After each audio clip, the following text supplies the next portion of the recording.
अभी हमने एक स्टोरी डाली, वो थी ये, जैसे ही थाली लाए चाय फैल गई। तो हमने ये पूछा कि ये हमारे साथ ही अक्सर होता है या हमारे जैसे बहुत सारे लोग इस चीज को भुगतते हैं। सबने रिलेट किया, हम लोग मिलके हंस रहे थे। तो इसके लिए है सोशल मीडिया। ये सब करो ना यार सोशल मीडिया पे। ये क्या ट्रोलिंग करते हो, गाली गलौज करते हो, सोशल मीडिया को एंटी सोशल क्यों बना रहे हो? जब आपके घर में कोई ऐसी चीजें होती हैं फनी, हमारे यहाँ भी होती हैं, हम लोग रिलेट करते हैं। हमको इतना मजा आता है कि जब हम कोई स्टोरी डालते हैं और कोई कहता है अरे दीदी आपके जैसा फोन कवर हमारे पास भी है। दूसरा कहता है अरे हमको चाय पीने में बड़ा मजा आता है। तीसरा कहता है 4 बजे आप चाय पीती हैं, 4 बजे हम भी चाय पीते हैं। ये क्या एंटी सोशल भसूड़ियां पाले रहते हो? और फिर उसके बाद कहते हो कि ट्रोल का जवाब देती हैं।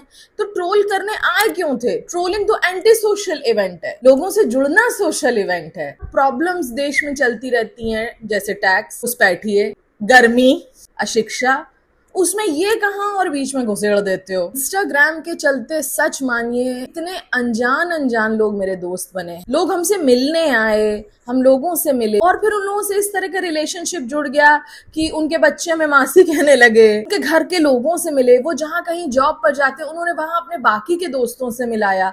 इसको सोशल होना कहते हैं, इसीलिए उसका नाम सोशल मीडिया रखा गया था। लेकिन अब इस तरह के एलिमेंट की शक्ल तुम्हारी है और शरीर तुम्हारा है, काक भकोड़ा है ऐसा, और बातें तुम दूसरों के शरीर पे करने लगते हो। आप यदि किसी के रिश्तेदारी में जाते हैं, दोस्तों यारों में जाते हैं, तो वहां सोशल होने वाली, प्रसन्न चित्त रहने वाली बातें करते हैं कि वहां जाते ही सबको बिदराने लगते हैं। पुराने समय में इसी को एंटी सोशल होना कहते थे। और यार अपने अपने पेज पे अपनी अपनी ओपिनियन रखना बहुत अच्छी बात है, लेकिन ओपिनियन में जाकर के सडनली जूता लात करने लगना, इसका क्या लॉजिक है? कुछ महीनों से हम लोग इतना परेशान थे कि अरे इतनी गाली दे देते हैं ये लोग, कॉमेडी में सब है। और कॉमेडी में दी गई गाली अचानक उस समय प्रभावित नहीं करती, लेकिन उसका जो वाइब है वो इतनी भयंकर क्रिएट होती जाती है कि एक समय के बाद सबको ये लगने लगता है कि अच्छा गाली दे के ही बात की जाती है। और फिर जब कहीं आप अपने ऑफिस स्पेस में होते हैं या किसी ऐसी जगह पर होते हैं जहां इसे एंटी सोशल माना जाता है, तो तुमसे तुम्हारी नौकरी छीन ली जाएगी।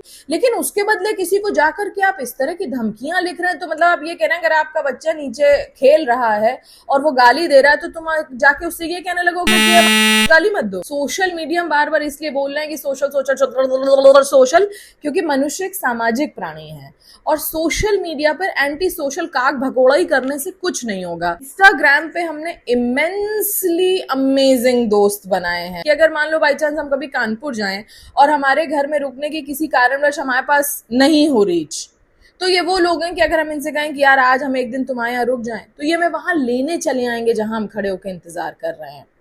तो ये जो काक भकोड़ा ही है इसको छोड़ो, क्योंकि ये बुढ़ापे में जाके तुम लोगों को तकलीफ दे, क्योंकि लोग यही कहेंगे अरे यार ये बेकार लफदरी आदमी, इसको ना बुलाओ। तो मुद्दा सिर्फ इतना था कि हम चाय लेके आए, चाय फैल गई, हमने लोगों से पूछा, सब हंसने लगे, तो हमें ये थॉट याद आया सोशल होने का, तो हमने सोचा बता दें।